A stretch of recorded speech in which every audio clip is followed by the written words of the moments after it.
Okay, so to prepare you, there are 8 concepts that we're going to review before we get to our resume. Now, please do not create or modify your resume until class 5, at the end of class 5. So you're going to hear some things today that will give you the aha moment. You're going to think, that's what I needed to do with my resume. And you're going to feel compelled to run back to your resume, make some changes to it. I'm suggesting that you don't do that. And this is from years of experience. I know that if you do that, you're going to end up making some additional changes at the conclusion of next week's session. I'd rather have you invest your time on career path. So we're going to learn some things today, but please don't apply them to your resume yet.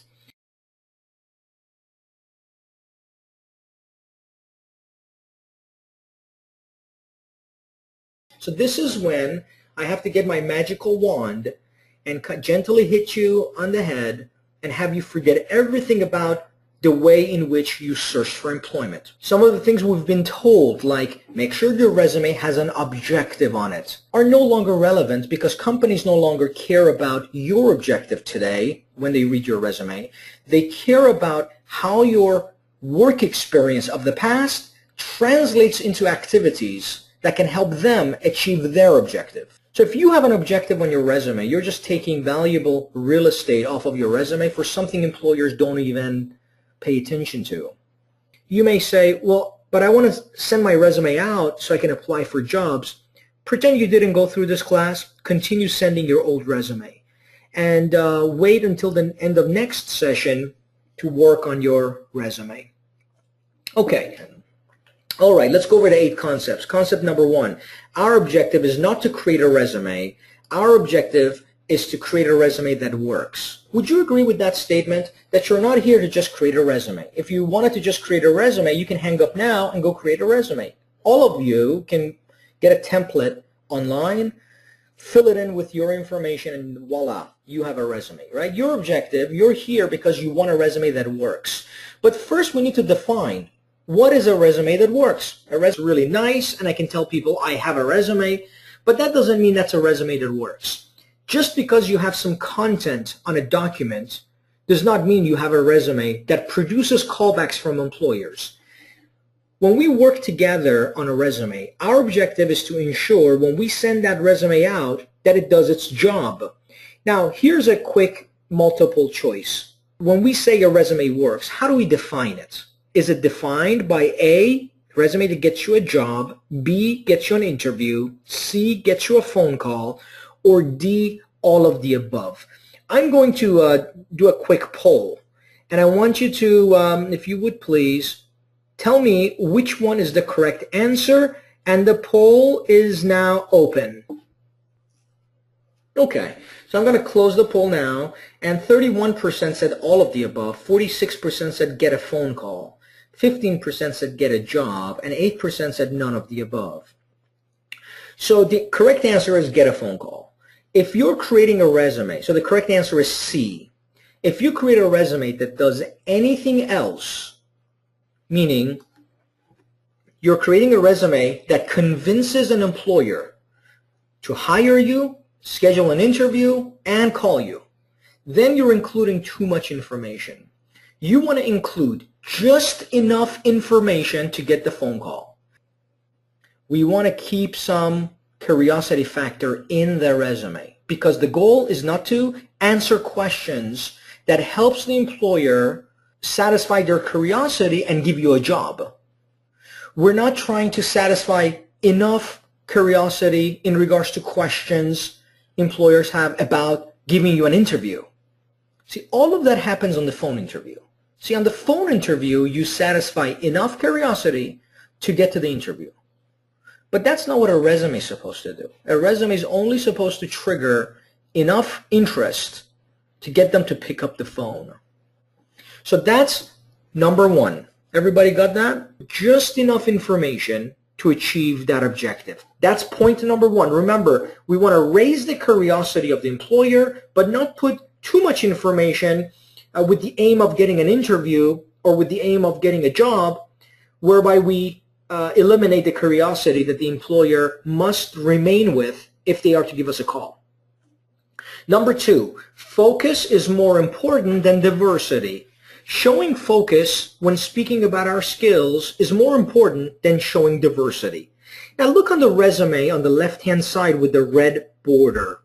See how on the very top of the resume it reads sales, customer service, and management? That's an applicant who knows sales, customer service, and management and is thinking, I should put all 3 on my resume because after all, the employer is going to think they're getting 3 for the price of 1. They're hiring 1 employee, but they're getting all 3 qualities. If you look on the right, the resume with the green border around it has only 1 of those qualities. Which one of those do employers favor? And the answer is the right. Customer service manager, just 1 quality. And why is that? Why is it that employers wouldn't prefer having all of those 3 qualities? And the answer is there was a time they did. There was a time employers valued as many qualities you brought to the table as possible because there weren't that many applicants applying for their jobs. But today, the internet, globalization together have created a new dynamics, a new chemistry between workers and employers. And workers have the possibility to apply for jobs whenever they choose, midnight or early in the morning. It doesn't matter. They can apply for jobs. And employers are getting thousands upon thousands of resumes. So among those resumes, they're getting a lot of diverse backgrounds, but they're also getting lots of focused applicants. So if I'm looking for customer service managers, I'm getting hundreds of people with just customer service skills. So now tell me, if I have thousands of resumes and I have, let's say, 20 that have exactly what I want, and I have, let's say, 5 positions, am I going to just go through those 20 to fill 5 positions?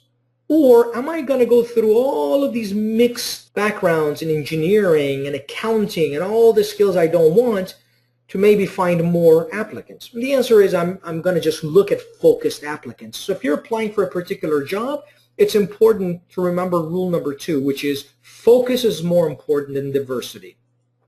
Number 3, rules have changed.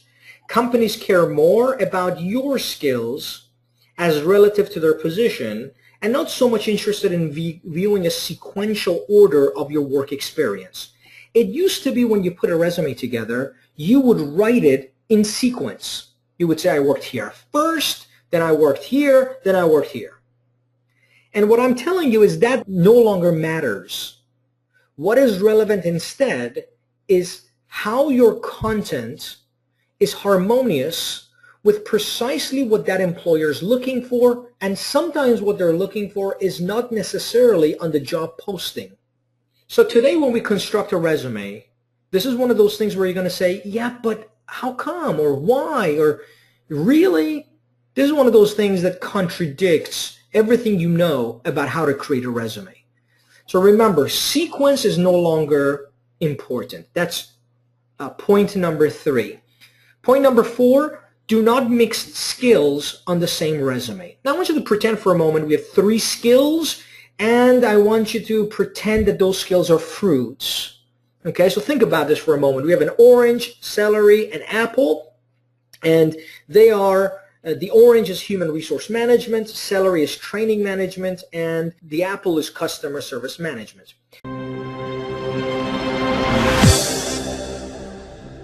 Now what we're going to do is we're going to juice these fruits. Now if you like, how many of you like orange juice but really don't like celery juice at all? Who doesn't like celery juice at all but doesn't mind orange juice? Waniera. Okay, so let's go with Waniera. Waniera, what if you said you want orange juice and I gave you celery juice? You're going to be disappointed, right? So now what we did traditionally was we juiced each one of these fruits, we put them into one big cup, and we gave that big cup to every employer. So an employer who asked us for orange juice, we would give them a cup that contained all 3 juices. Now there was a time when we went to an interview, decades ago, when we responded to a newspaper ad, for instance, the employer would say, give me your resume. Now, they hadn't read your resume yet. You would show up to an interview. They hadn't seen your resume yet. And they would say, give me your resume. They would look at it. And it was like giving them that big cup with orange, celery, and apple juice. And they would drink out of it, and it wouldn't taste all that good. Like Juanita, she doesn't like celery juice. So she would drink out of this big cup with all three juices, and she'll be like, oh, that doesn't taste very good. And you were there in person to say, oh, wait, do you taste the orange juice in there? Can you detect the flavor? And the employer would say, oh, yeah, I can detect the orange juice. You see, Juanita was there in person to point this out. But today, if you combine these three into one big cup and email it to employers, they are unable to detect that taste. In fact, they have computerized systems that look for that flavor, and when you mix them up, the system is unable to detect them. So you get scanned out of the system. So we're not going to mix these three flavors together. So since you're not there in person, you must distinguish it for them. So if an employer is asking for orange juice, we send them orange juice. If they're looking for apple juice, we send them apple juice. See, you probably have all three juices in your skills. You know orange, you know celery, you know apple. But we're not going to send everyone all three. We're going to send each employer specifically what they're looking for. Now, this becomes even more important when an employer is not just looking for an apple, they're looking for a yellow apple. So if you have red apples and yellow apples, you don't send them an apple for a resume, you send them yellow apples for a resume. What if an employer is looking for a yellow apple that's rotten on the bottom just a little bit because they want to make vinegar out of it? Right? So then you send them, if you have all three apples in your skill box, you have yellow apples, red apples, and yellow apples that are a little bit rotten on the bottom, then you send them the resume that has yellow apples with rotten portions at the bottom. You don't send those employers red apples, even though they're all looking for apples. Again, I know right about now, some of you are getting the aha moment. You're like, so I'm going to go to my resume and I'm going to pull out all the celery and all the orange. You don't have enough information at this point to do that. So just hold on, okay? Just hold on and listen in and let this information sink in. Kayleen asks, should you change your information on LinkedIn if you're changing your resume? Look to no sequential dates. And that's a really good question, Kayleen. We're going to address that in session 6 when we talk about LinkedIn and networking. Number 5, create your base resume first.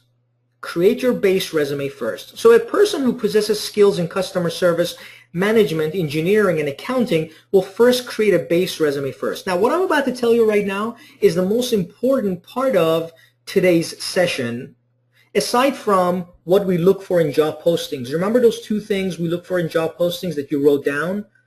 We look for commonalities and what they're different. That's important from last week's session.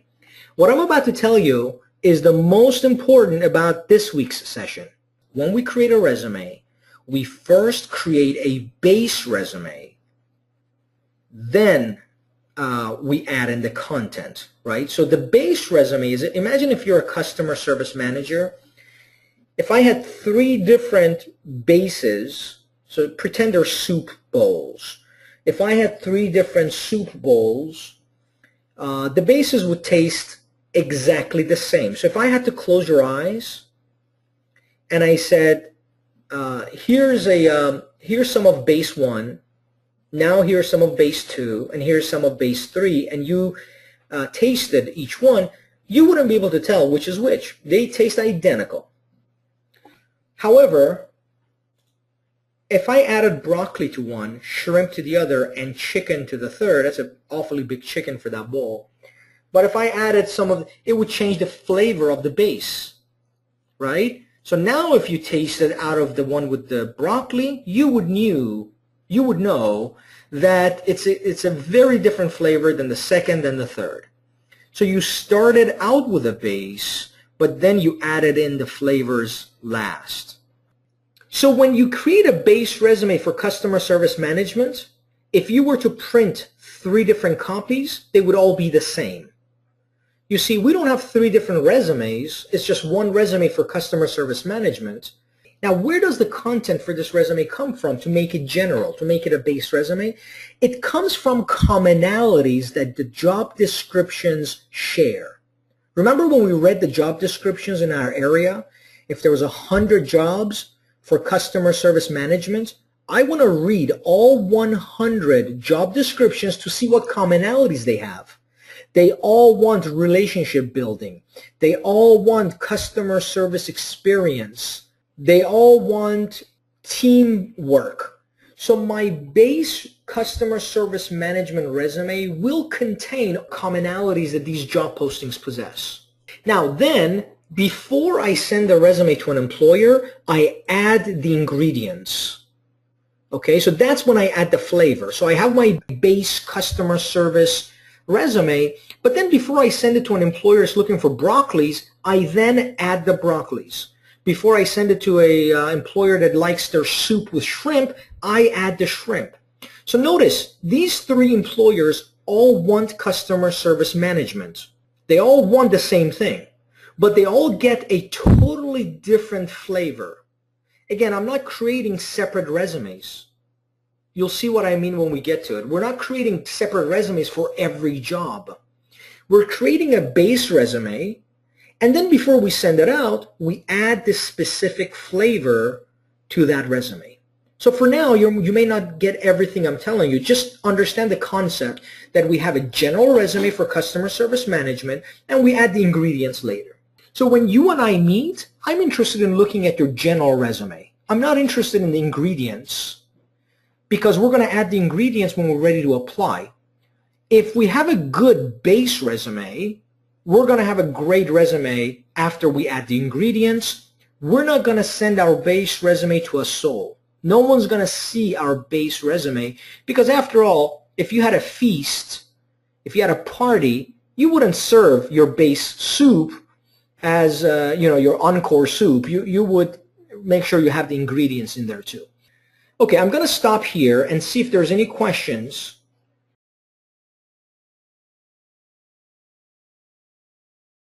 Mark asks, so it's a base resume for each skill. That's close to accurate. Yeah, it's for each path. So a skill, we'll see in just a second what a path is. Mark asks, 1 base resume for engineering, 1 for business instructions, 1 for accounting. Maybe, Mark. Yeah, I don't know your exact situation or what your hard skills are, but if your hard skill, the one on your master's list, becomes your path, then that path guides the content of your resume, and therefore you may have a base resume for that path. But you're a little bit ahead of the game. We'll get to that in just a moment, Mark. Wanyera asks, how do you handle industry specific? We'll get to that, Wanyera. Yeah, we're just at Rule 5. We're going to talk a lot about how to do this next week, about how to construct our resumes. But for now, we're just going through the basics.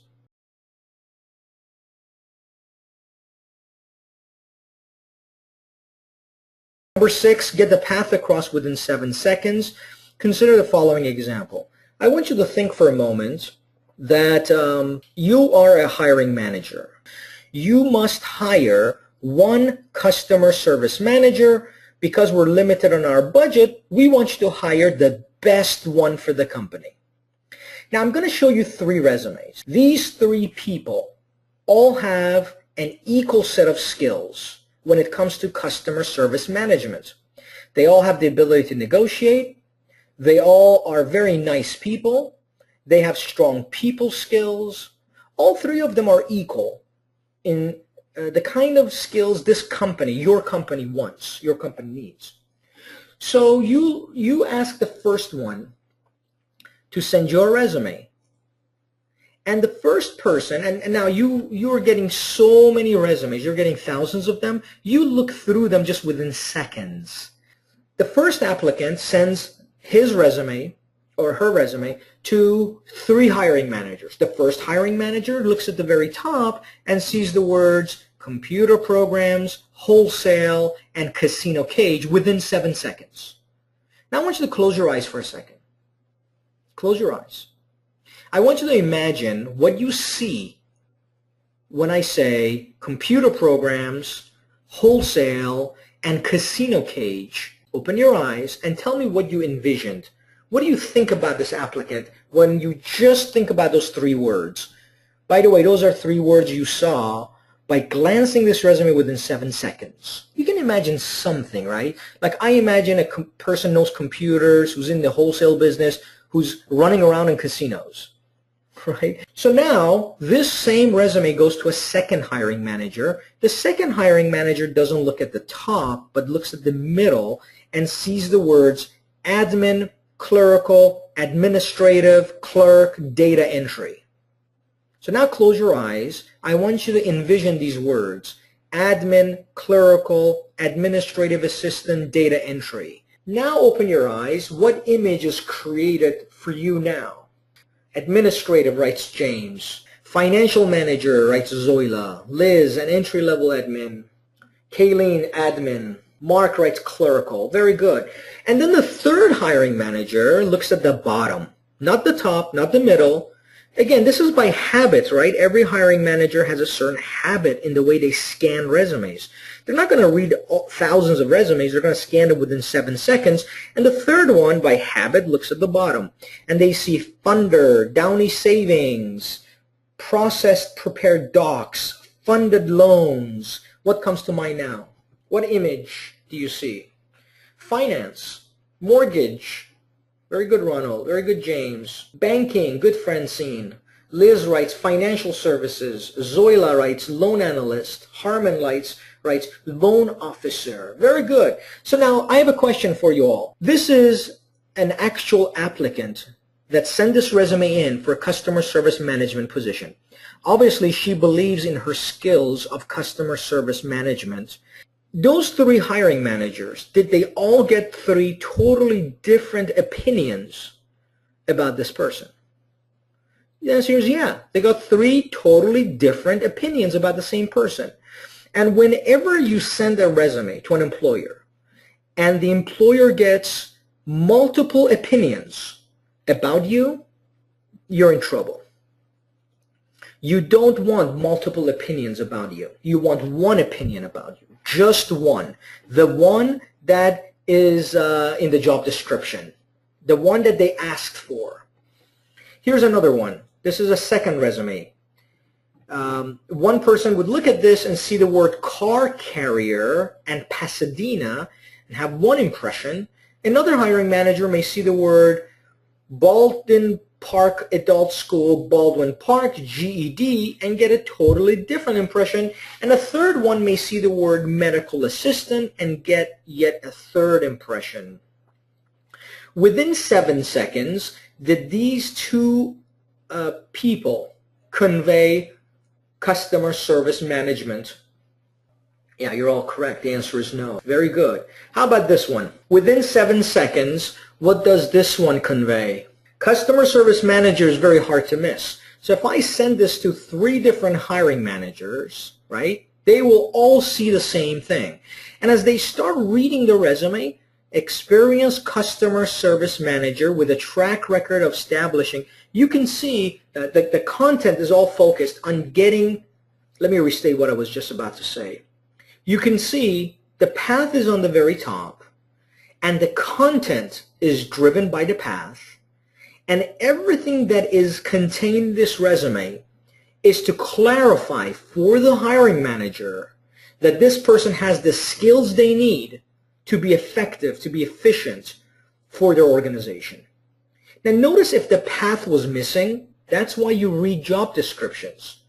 If you don't have a path on the very top of your resume, the content cannot be driven by that. When you put a path on the very top, what you're saying to me as your career coach is that, Fred, read my resume based on customer service management content. So when I look at a resume, I'm not looking how pretty it looks. I'm not looking at the borders. I'm looking at the content. And the content must be purely focused on your path. So I try to make it as pure as possible, because Whatever you put on your resume is what you're going to talk about at the interview. So what you're doing when you create your resume is you're carefully planning what you're going to say to the employer during the interview. So when I'm looking at your resume as your career coach, I'm also preparing you for the interview.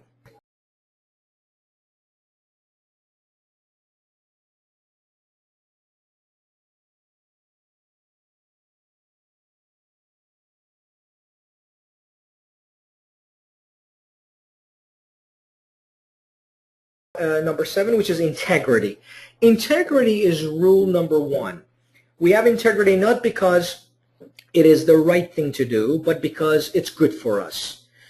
How many of you eat a lot of sugar and salt every day? I mean, instead of having, cereal in the morning, you eat sugar. And during lunch, instead of having a chicken breast, you have a cup of salt. Any of you? Why don't you go on that kind of a diet?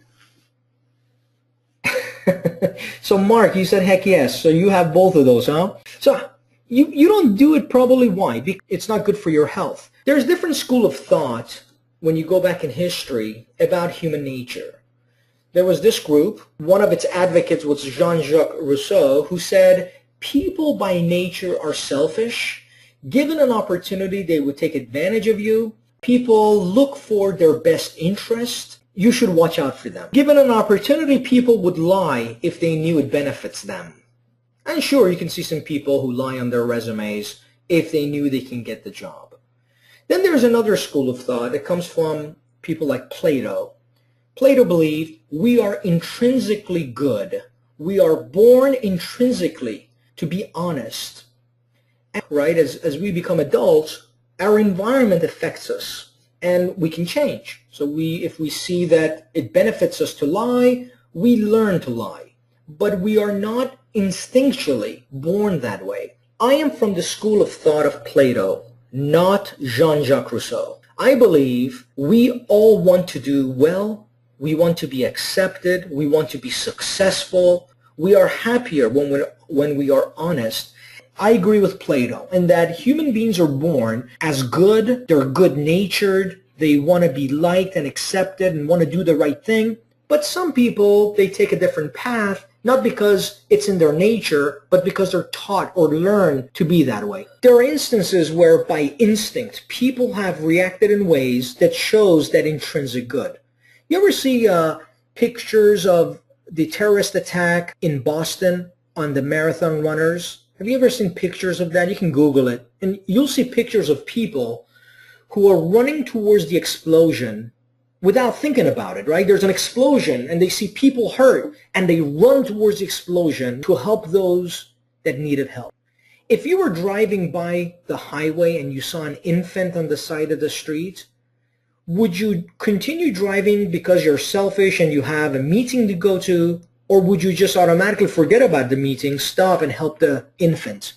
You see, instinctually, we are born into this planet to be good. What does this have anything to do with creating your resume? Even if you say something on your resume or write something on your resume, that's not that big of a deal in your perspective and you end up getting the job, there is this feeling, this emotion that becomes a weight on your shoulders. Just knowing that you got the job by not being truthful will become a little weight that you carry with you, and eventually through time that becomes a habit. The weights become heavier and heavier and you reduce your quality of life. When you tell the truth, you never have to defend your position. You always know what the truth is. Those weights evaporate, and there's this thing in nature that attracts to you all the good things. Again, it's not something that you can prove empirically, but it's something you can observe in the world. So how does this relate to your resume? Well, on your resume, you want to always be truthful. Yet, there is a side note here that people confuse. And I want to bring this up because it's really important to the way you construct your resume. Do not confuse honesty with common sense. What I mean by that is sometimes you do not include some things on your resume. That's exercising common sense, and don't confuse the two. If you put something on your resume that's not truthful, that's lying.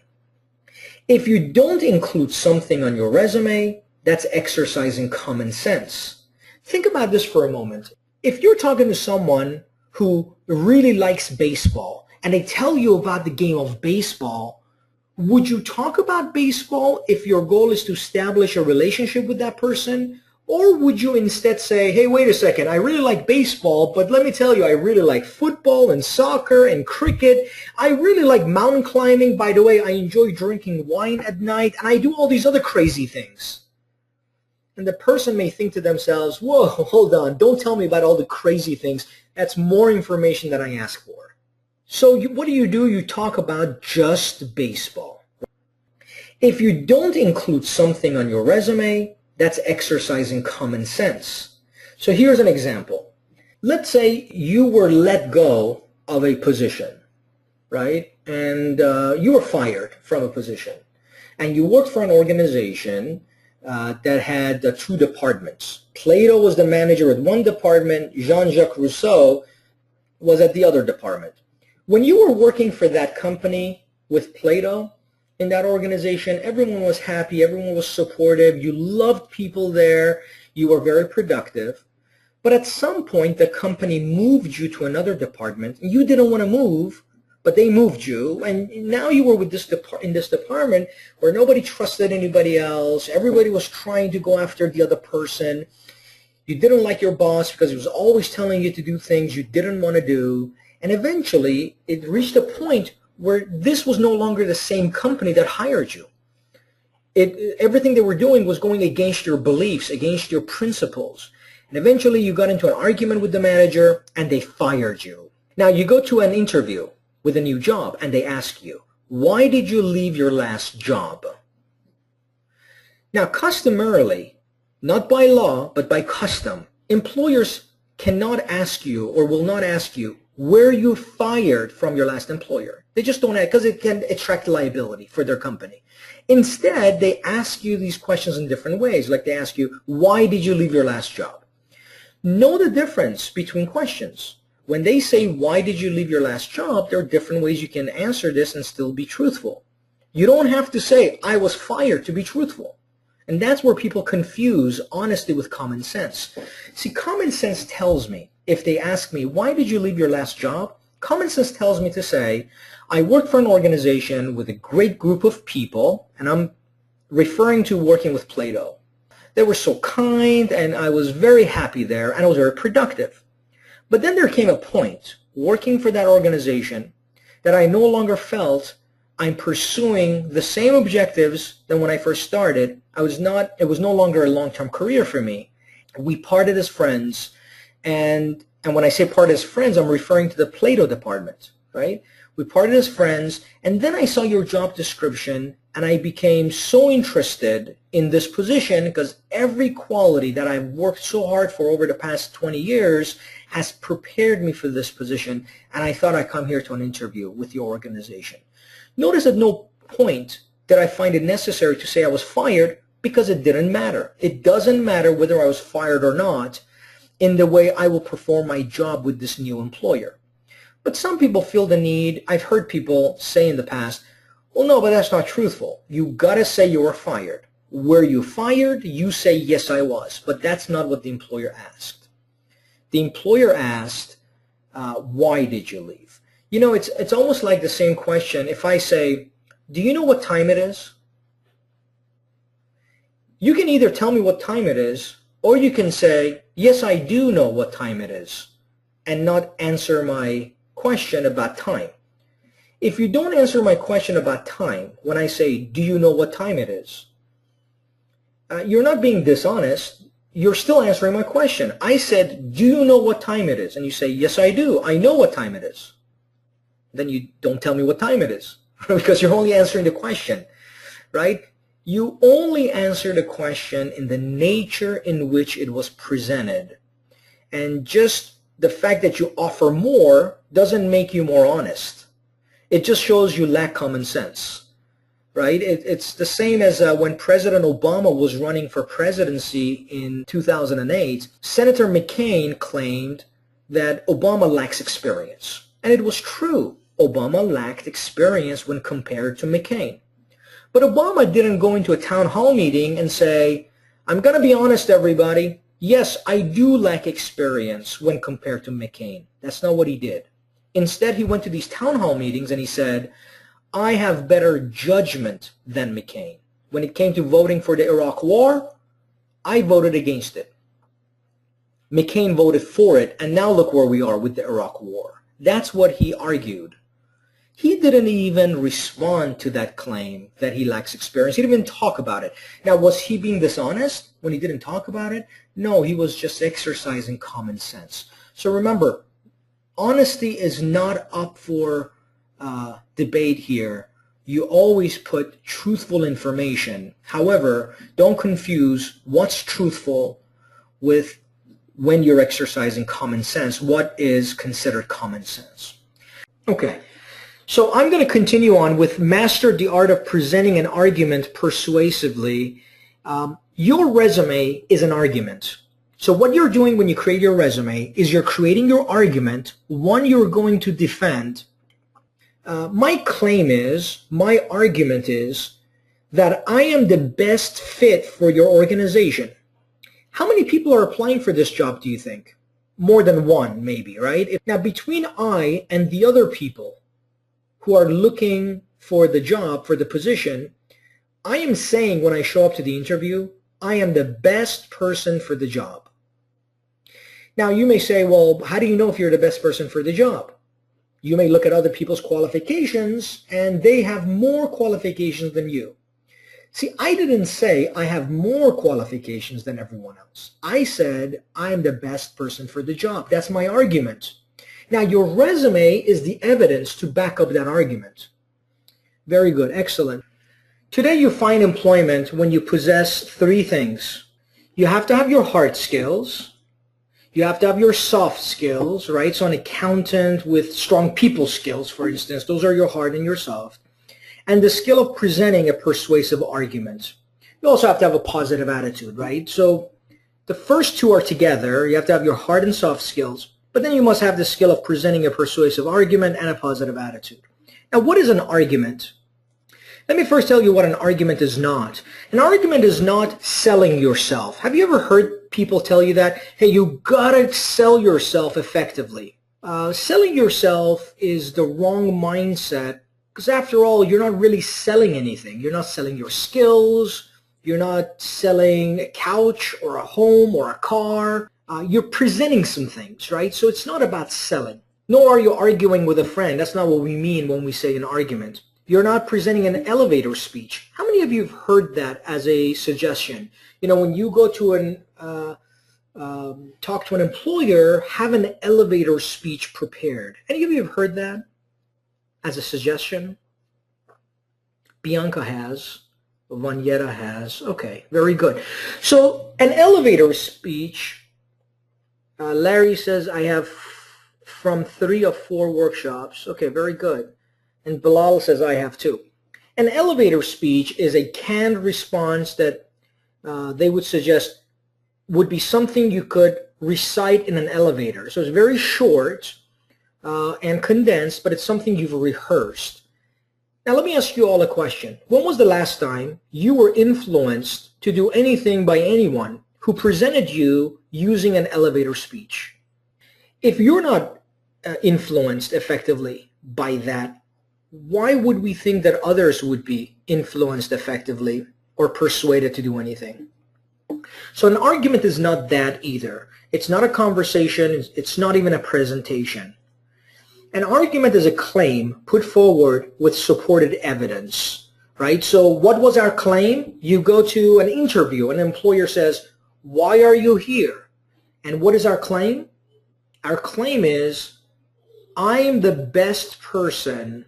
I'm the best fit for this position. Now, I'm not saying your claim is true. I'm saying that's our claim. We're going to back it up with evidence. So remember that that's our claim. I am the best person for this position. Okay, your resume is an argument. Your interview techniques are constructed based on an argument, and persuasion occurs through an effective argument. Okay, so here are parts of the argument. You have a conclusion, which is at the very top. That's what we're trying to arrive at. Our conclusion here is I'm the best person for this job, therefore you should hire me. So the conclusion is you should hire me. There's these evidences that support why they should hire you and why you're the best person for the job. And there are always assumptions. So you can't stop assumptions from occurring. Today when you're walking outside somewhere, if you go to a mall or something, look at people and you're assuming things about them. You're assuming things about the way they're dressed. You're assuming things about the way they speak. And all of those assumptions may be incorrect. How many times you've been in a situation where you thought so-and-so is one way, but after spending some time with them, you were surprised to see they were in a different way? We assume things about politicians, about actors, about people we don't know, just by the things we hear about them or the things we see about them.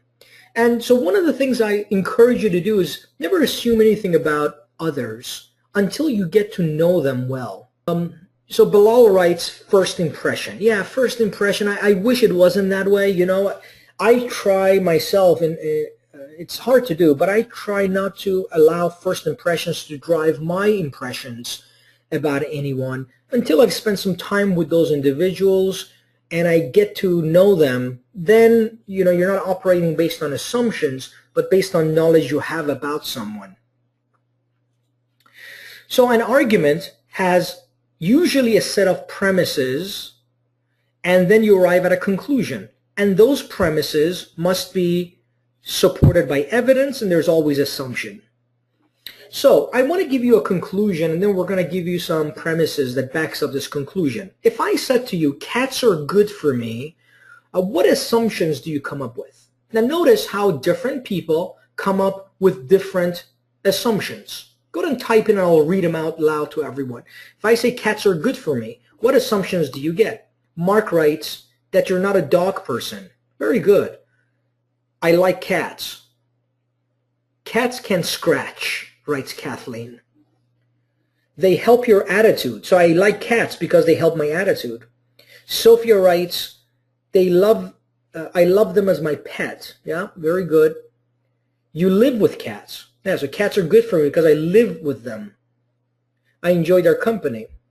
They're cuddly. James writes, not a dog person. Stephen writes, cats need me. Cats are good for me because they need me.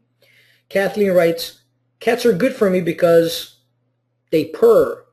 Bilal writes, because I can sell them. Yeah, very good. Yeah, see, think outside the box. So if I say cats are good for me, there are all these different assumptions that one can come up with. What if my argument for why cats are good for me is cats have good meat, cats are sweet, cats smell good?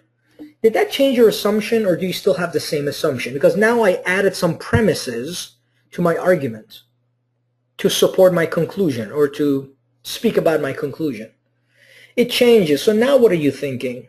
When I say cats are good for me, what am I saying? You eat cats. You like to eat them. Yeah, right. All of you are writing the same thing. You like to eat cats. Yeah, very good. Whether cats are food or not, some of you are saying. Did I say I like to eat cats? I didn't, right? I just said cats have good meat. I didn't say I like to eat them. But nonetheless, that was the assumption that was created for a lot of you.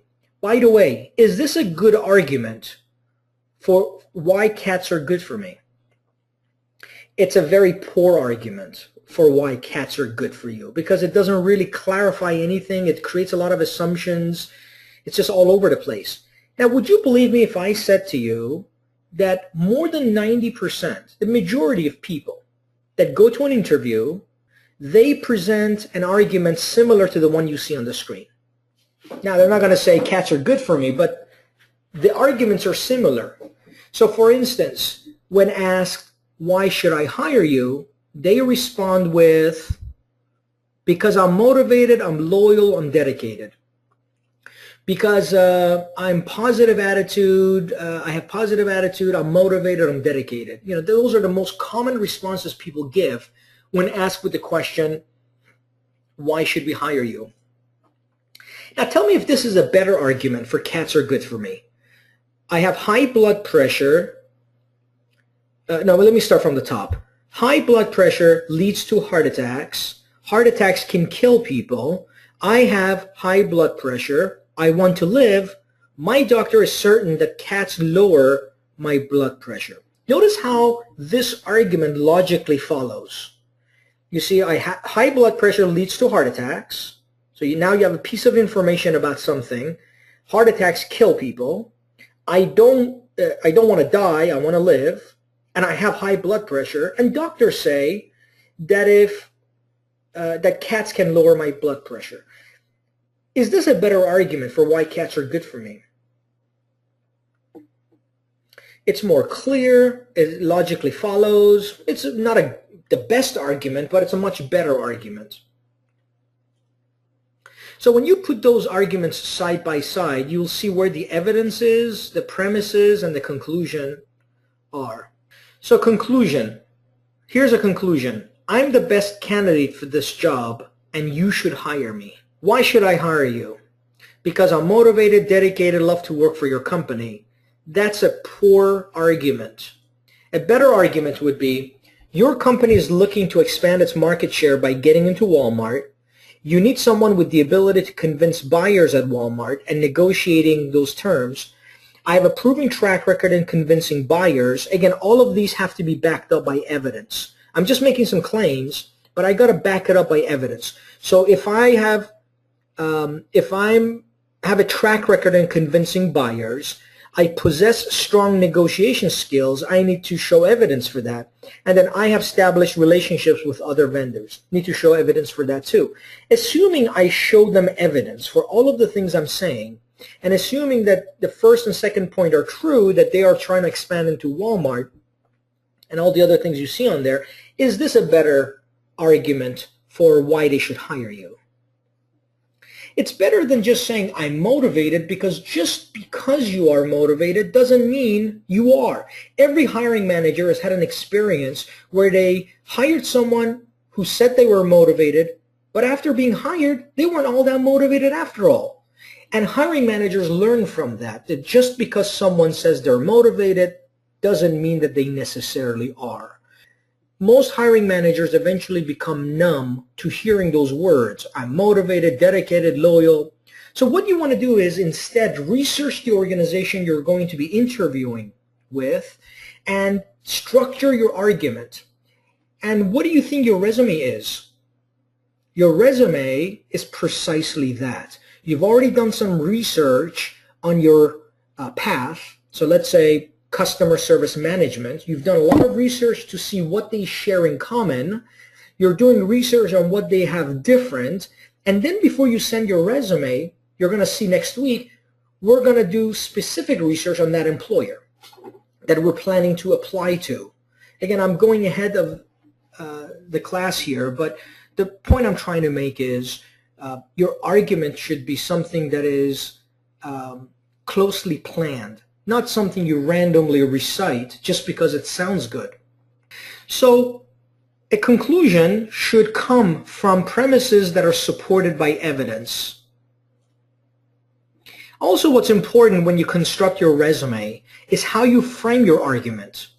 Now, I want you to look at these three frames. Media frames arguments to alter conclusions every time they plan a story. Now, the subject below is affected by a storm, and it's a teen. So you have a storm that affects a teen. Look at the different frames. There's three of them.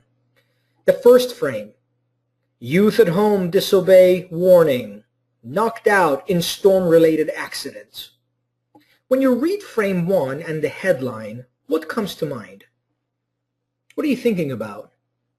Youth at home disobeys warning, knocked out in storm-related accident.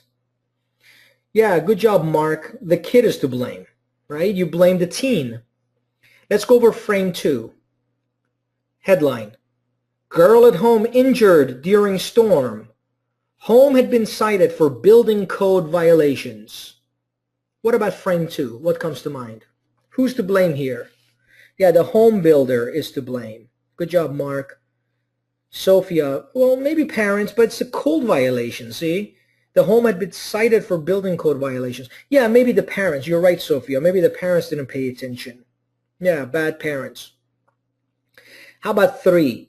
Teen hurt in freak storm. I was terrified. What about frame 3? Yeah, act of God. No one is to blame.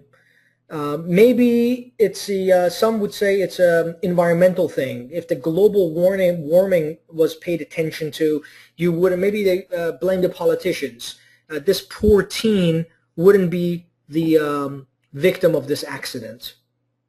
You see how we have a storm and a teen, but the way it's framed, it creates 3 different assumptions. Well, our resume, how it's framed, the content, the way we frame the content has the same effect on the employer. So when you and I work together in the future, we're going to be talking about the frame. I'm going to say, well, look at the way it's framed. And that's what I'm referring to is the way the resume is framed. Every day we're faced with arguments trying to persuade us about something that's not supported by evidence. I'm going to stop right here